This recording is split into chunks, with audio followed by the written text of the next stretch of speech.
못했네요. 이 자리에 계시진 않습니다만은 우리 이정민 사모님, 정전도사님의 사모님의 동생이 한국에서 이곳을 방문하셨습니다. 지금 아이 때문에 저 교육관에 있는데요. 딱 보시면 저분이구나 아마 아실 거예요. 여러분들은 함께 그렇게 또 이렇게 환영해 주시면 감사하겠습니다.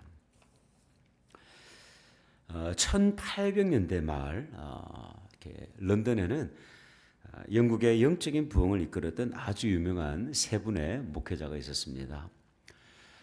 프레드릭 마이어, 그리고 찰스 스펄전, 그리고 캠벨 몰그대라는 참 걸출한 이 목회자들이 동시대에 그 런던에서 목회를 하고 있었어요. 그런데 어느 날 이 부흥을 이웃 교회가 부흥하는 그 모습을 바라보던 이 프레드릭 마이어 목사님에게 질투하는 마음이 생겼어요. 우리 교회는 가만히 있는 것 같은데 옆 교회는 계속 막 성장을 하는 거예요. 그 마음속에 이렇게 원망이 되더랍니다. 나는 스퍼전 목사처럼 설교도 잘 못하고 저 몰건 목사처럼 리더십이 강한 것도 아니고 이런 참 억눌리는 마음이 찾아들면서 하나님 앞에 기도했어요. 하나님, 제 안에 있는 이 질투하는 마음, 시기하는 마음, 그 비교하는 마음이 떠나가도록 주님 좀 도와주십시오. 그런데 이렇게 기도함에도 불구하고 그 마음들이 쉽게 떠나가지를 않는 거예요. 기도해도 떠나가지 않아. 그러던 어느 날 기도하던 그에게 성령의 음성이 들려왔는데요. 이런 음성이었다고 합니다. 너의 기도를 바꿔. 질투를 없애달라고 기도하지 말고 오히려 그들을 위해서, 목회자들을 위해서, 이웃교회를 위해서 축복해.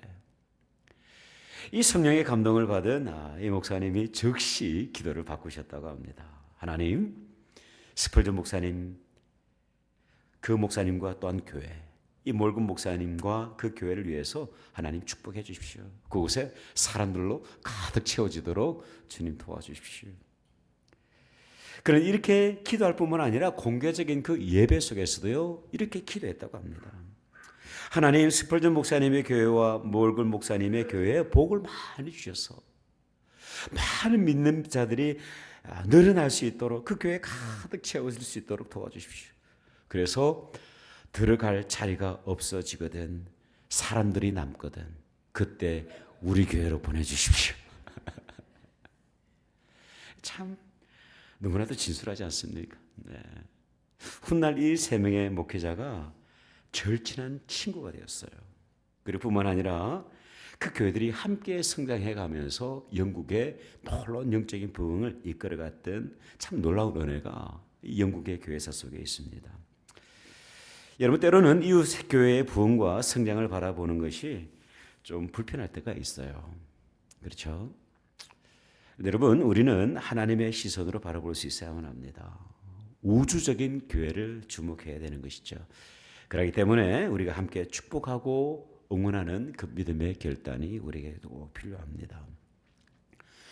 여러분, 스데반 집사님의 순교 사건 이후에 이 예루살렘 교회가 뿔뿔이 흩어지게 됩니다. 교회가 그의 문을 닫을 지경이 됐어요. 사람들이 뿔뿔이 흩어졌어요. 박해와 핍박이 점점 더 강해지면서 성도들은 더 이상 모여 있을 수가 없는 거예요. 근데 참 놀라운 사실은 뭐냐면 그 박해로 인해서 성도들이 더욱더 단단해졌어요. 단단해졌습니다. 성령으로 충만했어요. 그리고 이 흩어진 성도들이 가는 곳마다 복음을 전했다, 그렇게 기록을 하고 있습니다. 그리고 비로소 이방 땅에 최초의 교회가 세워지게 되는데요. 그 교회가 어떤 교회일까요? 안디옥 교회입니다. 안디옥 교회. 이 안디옥 교회가 세워진 이게 안디옥은요, 예루살렘 교회가 있던 그곳에서 약 300마일 북쪽에 위치해 있는 곳입니다. 오늘날은 중동의 국가인 시리아라는 나라가 이렇게 있는 곳으로 잘 알려져 있죠. 이 로마 제국이 지배하던 당시 이 안디옥은요, 인구 500만 명을 가졌던 그 로마 제국에서 세 번째로 큰 도시였습니다. 그래서 이곳은 이미 많은 유대인들이 먼저 도착을 해서 정착을 하고 있었는데 핍박을 피해서 이 예루살렘 교회 성도들이 이 안디옥으로 자리를 옮긴 것입니다. 여러분, 놀랍게도 이 새롭게 개척된 교회가 놀라운 성장을 경험을 하고 있어요. 교회가 성장을 하고 있는 거예요. 오늘 본문을 보면 그 성장의 모습을 이렇게 기록을 하고 있잖아요. 수많은 사람들이 믿고 주님께 돌아왔다. 원문을 보면 어떤 단어를 사용을 하고 있냐면 아리트모스라는 단어를 사용을 하고 있는데, 이 단어의 원어적 의미를 조금 더 이렇게 맛있게 살려보면요, 어떤 의미가 되냐면 헤아릴 수 없을 만큼의 많은 숫자, indefinite number라는 그런 뜻을 가지고 있습니다. 이 안디옥 교회도요, 예루살렘 교회처럼 숫자를 헤아릴 수 없을 만큼 성장과 놀라운 부흥을 경험을 하고 있었던 것이죠. 그렇다면 여러분, 과연 이 안디옥 교회의 부흥은 어떻게 시작이 되었을까요? 어디에서 시작이 되었을까요? 궁금하지 않으십니까? 저는 안디옥 교회를 생각하면 가슴이 벅찹니다. 왜 그러냐면요, 우리 교회와 너무나도 비슷해요. 이 올랜도 지역에 최초에 세워진 한인 교회잖아요, 그죠? 네. 그 안디옥 교회가 이방 땅에 세워진 최초의 교회예요. 그래서 지금 보면 우리 교회의 롤 모델이 안디옥 교회일 수도 있습니다. 여러분, 과연 이 안디옥 교회의 부흥을 통해서 우리가 주목해야 될 그 내용이 무엇일까요? 성경이 기록을 하고 있는 몇 가지의 사실을 우리가 함께 나누었으면 참 좋겠습니다. 첫 번째, 이 안디옥 교회의 부흥은 어디에서 시작이 되었냐면 순종에서부터 시작이 되었습니다. 여러분, 사도행전의 기록을 보면 예루살렘 교회가 가지고 있었던 한 가지 문제가 있었지 않습니까? 복음을 유대인에게만 전하고 이방인들에게는 의도적으로 전하지 않고 있었던 거예요. 하나님께서는 복음을 가지고 흩어질 것을 명령하셨지만 성도들은요, 교회 안에만 머물러 있는 거예요. 이런 그들을 깨우시는 사건이 하나가 있었는데 그것이 바로 베드로의 환상이었습니다. 하나님께서는 이 유대인들이 부정하다고 믿었던 그 이방인들, 그래서 복음을 들고 그들에게 다가가지 못했던 그들을 환상을 통하여서 깨닫게 해주신 거예요. 감사하게도 이 말씀에 대해서 소수의 성도들이 순종하고 있었습니다. 19절과 20절의 말씀을 한번 보세요. 그때에 스데반의 일로 일어난 환란으로 말미암아 흩어진 자들이 베니게와 구브로와 안디옥까지 이르러 유대인에게만 말씀을 전하는데, 그 중에 구브로와 구레네 몇 사람이, 아주 소수의 사람이에요. 네, 많은 사람은 아닙니다. 구브로와 구레네 몇 사람이 그 안디옥에 이르러서 헬라인에게도 말하여 주 예수를 전파했다. 네. 많은 사람은 아니에요. 소수의 사람들입니다. 근데 그 소수의 사람들이 구레네와 그 구브로에서, 여기서 구브로는 오늘날 사이프러스 섬을 이야기를 합니다. 그리고 구레네라는 것은 저 아프리카에 있는 리비아를 의미를 하고 있어요. 그곳에서 온 소수의 사람들이 하나님의 말씀 가운데 순전한 순종을 드리고 있었던 것이죠. 여전히 많은 사람들은 순종하지 않았습니다. 그러나 소수의 사람들이 그 하나님의 말씀 가운데 순종하고 있었어요.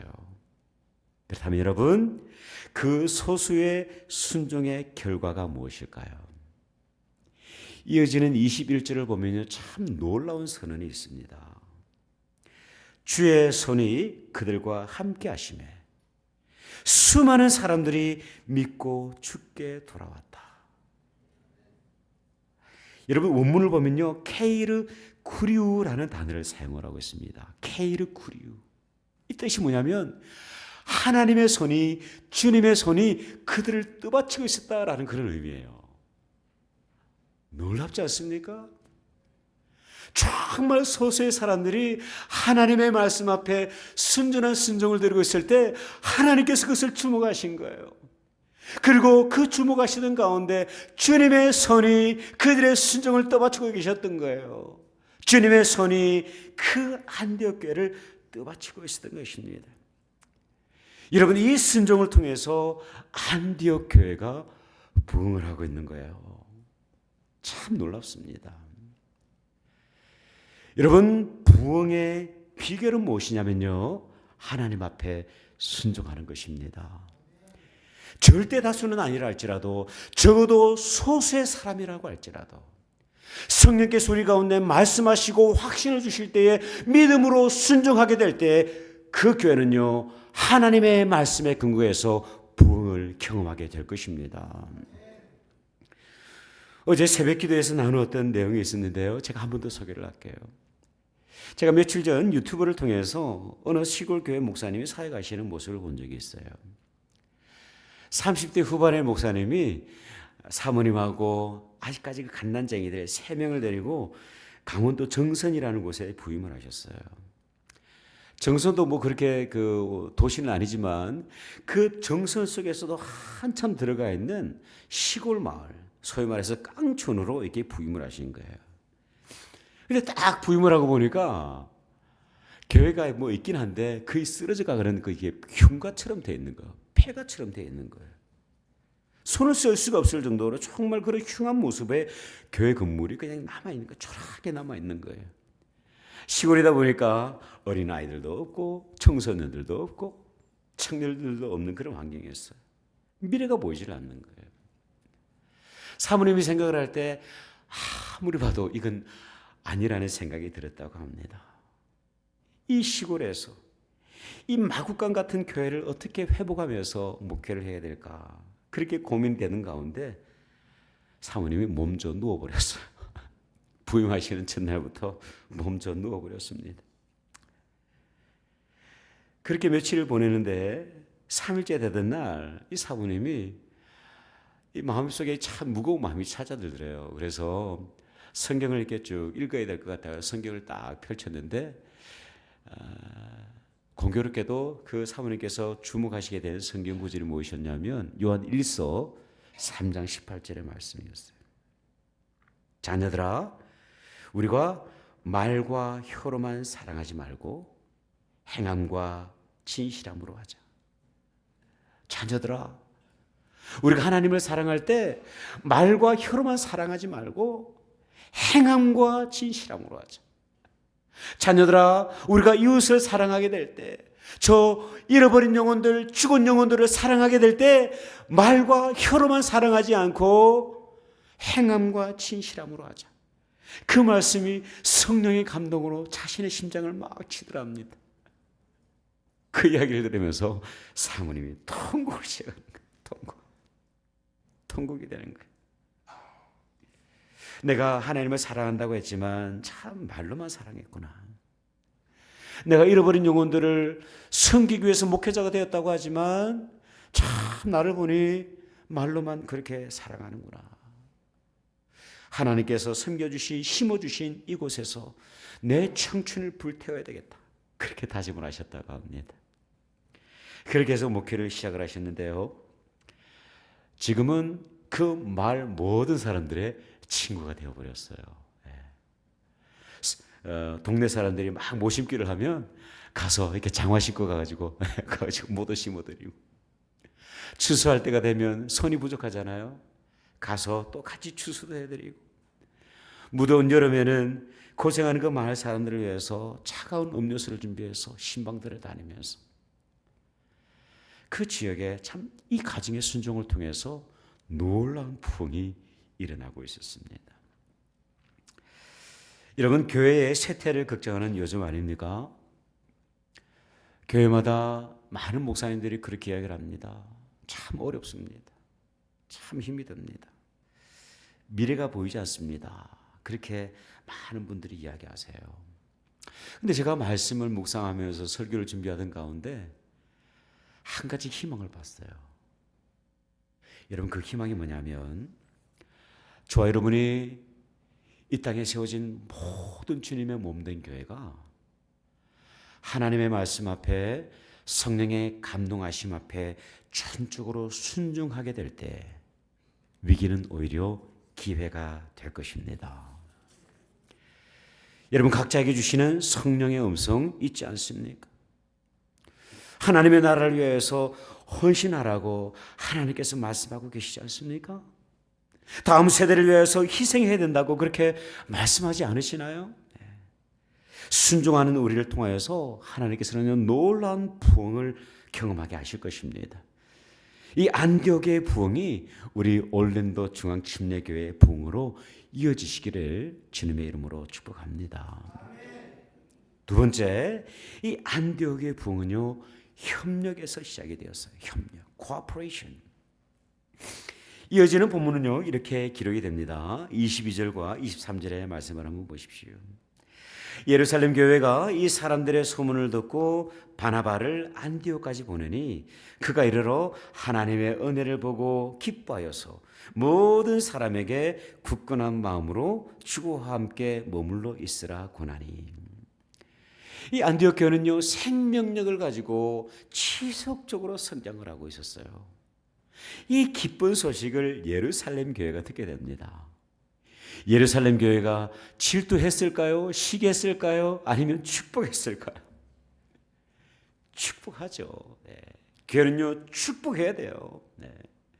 그리고 이 복된 소식을 듣게 될 때 예루살렘 교회가 아주 특별한 인물, 훌륭한 목회자 한 분을 파송을 하게 되죠. 그 사람의 이름이 누구입니까? 바나바라는 인물이에요.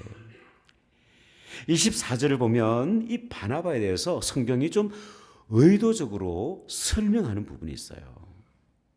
24절을 보니까 바나바는 착한 사람이요 성령과 믿음이 충만한 사람이라.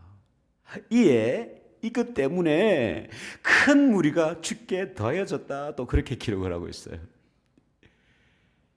여러분, 오늘이 목회자 주일입니다. 클러지 데이예요. 네. 미국 교회들은 오늘 참 특별하게 지킵니다. 네. 지난주에 우리가 지켰기 때문에, 지난해에 지켰기 때문에 오늘은 그냥 스킵을 하려고 그럽니다. 여러분, 목회자를 위해서 여러분 꼭 기도해 주셔야 됩니다. 기도하실 때 꼭 하셔야 될 게 뭐냐면,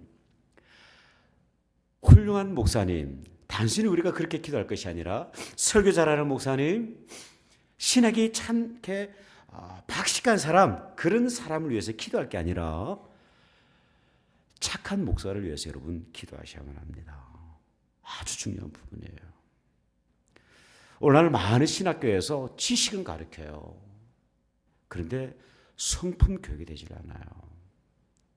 교회가 쓰러지고 있는 많은 문제들 가운데 이것이 중요한 문제로 대두되고 있습니다.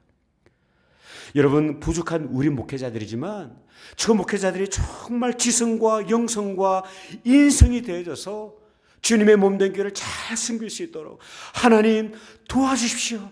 그렇게 간절히 여러분 기도하셔야만 합니다. 직업적인 마음으로 그렇게 목회하는 사람들이 아니라 정말 삶으로 목회할 수 있는 그런 목회자들, 네.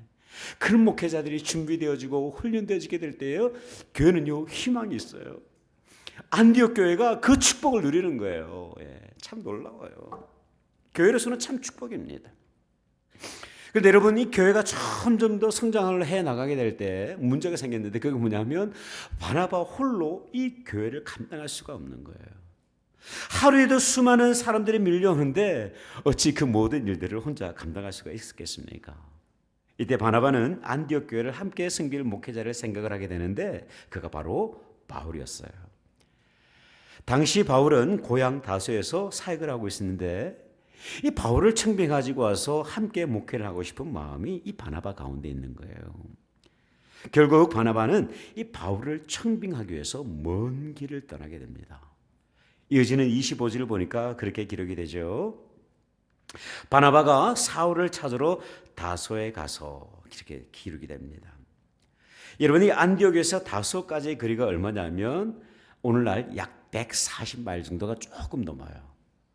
왕복을 하면 280마일 정도 되겠죠. 네. 그래서 쉽게 갈 수 있는 거리가 결코 아닙니다. 이 바나바의 결단은 쉬운 결단이 아니에요. 네. 여러분, 그 먼 길을 떠나면서 바나바에게 어떤 생각이 있었을까요? 먼저 기대하는 마음이 있었을 것이라 생각이 되어집니다. 복음의 열정으로 가득한 그 바울, 학문적인 배경이 참으로 뛰어났던 그 바울이 이 안디옥 교회에 왔을 때에 교회의 모습이 어떻게 바뀔 것인가? 교회는 어떻게 부흥할 것인가? 얼마나 많은 사람들이 그 복음의 메시지를 듣고 구원받는 사람들이 늘어나게 될까? 여러분, 이런 마음도 있었을 것이라 생각이 되어집니다. 바울이 이 안디옥 교회에 왔을 때 혹시라도 내 자리를 빼앗아가면 어떻게 할까? 성도들로 받고 있던 그 존경이 나에게 오는 것이 아니라 저 유능한 바울에게 가면 어떻게 하나, 그런 고민이 있지 않았겠습니까? 제가 볼 때 100% 있었을 것 같아요. 100%. 근데 참 놀라운 사실은 뭐냐면 이런 유치한 고민을 뒤로하고 바울을 청빙해서 함께 이 안디옥 교회를 목양을 합니다. 이 두 사람의 아름다운 그 파트너십을 통해서 교회가 부흥을 경험을 하죠. 26절을 보니까 만남에 안디옥에 데리고 와서 둘이 교회에 1년간 모여 있어 큰 무리를 가르쳤다 말씀을 하고 있습니다. 여러분, 우리가 연합하고 희생하고 서로를 위해서 협력하게 될 때 부흥은 경험하게 되어질 것입니다. 우리 서로가 참으로 사랑할 때 형식적으로가 아니라 참으로 주님 안에서 그 그리스도의 보혈의 사랑을 나누게 될 때 부흥은요 자연스럽게 따라오는 현상입니다. 나 자신을 부인하고 십자가를 세울 수 있다고 한다면, 내 자존심이 죽고 그리스도께서 사시는 교회를 만들어갈 수가 있다고 한다면, 목회자들 서로가 그 부족함을 채워줄 수 있다고 한다면, 리더십들이 서로를 사랑하고 품고 섬길 수 있다고 한다면, 목회자와 성도들이 함께 연합할 수 있다고 한다면, 여러분, 부흥이 있을까요? 없을까요? 없으면 저한테 찾아오십시오. 하나님은요, 이 연합하는 교회 모습을 축복하십니다. 여러분, D.L. 무디가 사역을 할 때 참 이 D.L. 무디가 부족한 점이 많은 사람이었어요. 빌리 그램 못지않게 참 많은 사람들을 만나서 복음을 전했던 D.L. 무디인데요. 근데 안 되는 게 하나가 있는데 그게 뭐냐면 찬양이 안 돼요. 찬양이. 집회를 인도할 때 찬양을 인도해야 되지 않습니까? 예배를 인도할 때 찬양을 할 수 있어야 되잖아요. 그런데 이 찬양 목소리가 너무 시원치 않은 거예요. 시원치 않을 뿐만 아니라 도저히 회중들이 들을 수 없는 상태야. 이런 D.L. 무디를 도와서 집회를 섬겼던 찬양 사역자가 있는데 아이라 생키라는 분입니다. 아이라 생키. 십자가 군병되어서 예수를 따를 때, 이 찬양을 이 아이라 생키가 작곡한 곡이에요. 주 날개 밑 내가 편안히 쉬네, 밤 깊고 비바람 불어와도 아버지께서 날 지키시니 거기서 평안히 쉬리로다. 어려운 일 당할 때 나의 믿음 적으나, 이 찬양들을요 그 집회 앞에 늘 인도를 해주는 거예요. 저는 이렇게 찬양을 잘 못해서 좀 그렇습니다만은 이 찬양 사역자가 참 찬양을 잘했어요. 그렇게 집회를 돕는 거예요. 여러분, 아이라 생키뿐만 아니라 이 D.L. 무디의 사역을 보이지 않는 곳에서 정말 전적으로 후원했던 사람들이 있었는데 그가 누구냐면 R.A. 토레이라는 분입니다. 예일 대학교에서 그리고 독일에서 신학을 공부했던 아주 유명한 신학자인데요. 이 D.L. 무디가 공부가 부족하다 보니까, 신학 공부가 부족하다 보니까 설교를 할 때 신학적인 오류가 너무나도 많은 거예요. 그래서 강단에 딱 올라가기 전에 이 R.A. 토레이가 늘 코치를 해줬어요. 카운슬링을 해줬어요. 여러분, 이런 귀한 협력을 통해서 하나님께서는요 이 미국의 놀라운 영적인 부흥을 경험하게 하셨습니다. 여러분, 우리에게도 이런 위대한 파트너십이 있기를 축복합니다. 여러분, 목회자 홀로 사역하게 내버려 두시면 결코 안 됩니다. 부탁이에요. 여러분, 목회자 주일이라서 제가 좀 이야기할게요. 목회자는 참 힘든 자리에 있습니다. 저뿐만이 아니라 이 땅에서 목회라는 모든 목회자들이 그래요. 그렇기 때문에 함께 협력해 주셔야만 합니다. 협력할 때 목회자들이 힘이 나요. 때로는 목회자들이 낙심도 되고 때로는 지치기도 하고 탈진도 찾아와요. 그런데 여러분, 이 탈진을 극복할 수 있는 유일한 길이 있는데 그것은 뭐냐면 함께 하는 거예요. 함께 힘을 합쳐서 하나님의 나라를 세워나가는 것입니다. 여러분, 성도가 연합을 하고 부족한 부분이 있으면 그 공간을 채우기 위해서 몸부림치는 교회. 참 너무 부럽지 않습니까? 기대되지 않습니까? 여러분, 퍼즐 조각 하나하나가 연합이 되어서 아름다운 그림이 되잖아요. 그죠? 네. 마찬가지로 저와 여러분 한 사람 한 사람이 긴밀하게 연합하게 될 때 부흥의 퍼즐 조각이 완성되는 줄 믿습니다. 마지막으로 이 안디옥 교회 부흥은요, 삶의 변화에서 시작이 되었습니다. 삶의 변화에서 시작이 되었어요. 제가 얼마 전 한국을 방문했을 때 저를 만났던 친구들이 또 이렇게 이런 질문을 하더라고요. 한결같이 동일한 질문을 했는데 그게 뭐냐면 교회에 몇 사람이나 모여, 그런 이야기 하더라고요. 몇 사람이나 모여. 하여튼 우리는 숫자 좋아합니다. 숫자 좋아. 근데 여러분, 이것은 결코 나쁜 질문은 아닌 것 같아요. 우리가 부흥을 생각할 때 숫자를 고려하게 되는데 숫자를 이렇게 늘 계산할 때 하게 될 때가 있는데 결국 잘못된 것은 아닌 게 뭐냐면 이 부흥에는요, 양적인 성장과 변화가 본질적으로 동반되기 때문입니다. 근데 여러분, 아무리 숫자가 많이 모인다 할지라도 그 사람들이 그리스도의 제자가 아닌 군중들과 무리들이라고 한다면 결코 부흥이라 말할 수가 없을 것입니다. 여러분, 예수님을 따르던 많은 사람들이 있었어요. 그런데 그들 모두가 예수님을 본질적으로 따르던 사람들은 아니었습니다.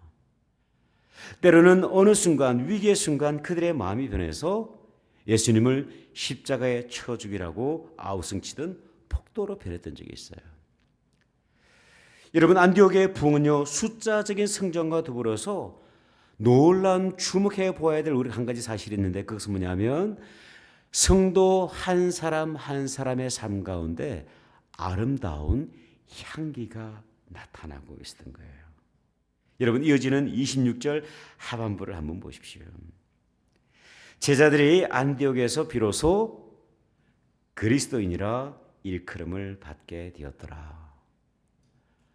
안디옥 교회 성도들이 가지게 된 별명이 있었는데 그게 뭐냐면 예수쟁이라는 별명이에요. 예수쟁이. 그리스도인이라는 별명입니다. 세상 사람들이 그 교회를 딱 바라볼 때, 그 안디옥 교회를 바라볼 때 너무나도 특별한 거예요. 야, 저 사람들은 정말 예수를 따르는 사람이구나. 정말 저 사람들은 그리스도의 소속이 된 사람들이구나. 이 안디옥 시민들이 그 교회를 바라보게 될 때 성도들이 서로 사랑하고 성도들이 서로 협력하고 정말 순종할 수 없을 것 같은데 하나님의 말씀 앞에 순종하는 거예요. 그 모습을 바라보면서 저 사람들은 정말 예수에 속한 사람들이야. 예수를 닮은 사람이야. 비로소 인정하게 된 것입니다. 이때부터 그리스도인, 크리스찬이라는 단어가 시작이 된 거예요. 여러분, 진정한 부흥은 우리 삶에 예수님의 향기가 나는 것입니다.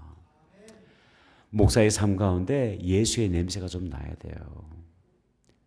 성도들의 삶 속에서 예수의 좀 향기가 나야 돼요. 네. 저 사람 옆에 가면 참 안 좋은 삶의 냄새가 나. 그렇게 해서 외면하는 것이 아니라 가까이 하고 싶은 거예요. 왜냐하면 아름다운 예수의 향기가 저 사람 앞에서 나거든요. 네. 여러분, 벨기에에 가면 아주 특별한 꽃이 하나가 있습니다. 이 꽃은 제 키보다 약 한 1.5배 정도 크게 자라는 꽃인데 타이탄 아룸이라는 꽃입니다. 여러분, 이 꽃이 가지고 있는 별명이 있는데 그 별명이 좀 이상해요. 시체꽃이에요. 시체꽃. 네. 꽃은 꽃이에요. 아름다운 외모를 가지고 있어요. 근데 그 꽃에서 시체 썩는 냄새가 나는 거예요. 여러분, 이것은 우리가 꼭 주목해야 될 내용이라 생각이 되어집니다. 여러분, 꽃이라고 해서 다 아름다운 것이 아니에요. 교회를 다닌다고 해서 다 그리스도인이 아닙니다. 저와 여러분, 우리 교회가 아름다운 향기, 복음의 향기, 예수 그리스도의 그 거룩한 향기를 회복할 수 있으면 참 좋겠어요. 네. 이것이 부흥의 본질적인 모습이에요. 저는 개인적으로 부흥과 성장을 기대하고 꿈꾸는 목사가 결코 아닙니다. 하나님께서 허락하시면 감사하고 허락하시지 않으면 상관없는 그런 목회자예요. 그런데 이 50주년을 맞이하면서 제 마음 가운데 거룩한 열망이 시작이 되었습니다. 하나님, 이 올랜도 지역에 있는 이 교회, 하나님께서 세워주신 이 올랜도 중앙침례교회가 안디옥 교회의 그 부흥을 통일하게 경험할 수 있으면 참 좋겠습니다.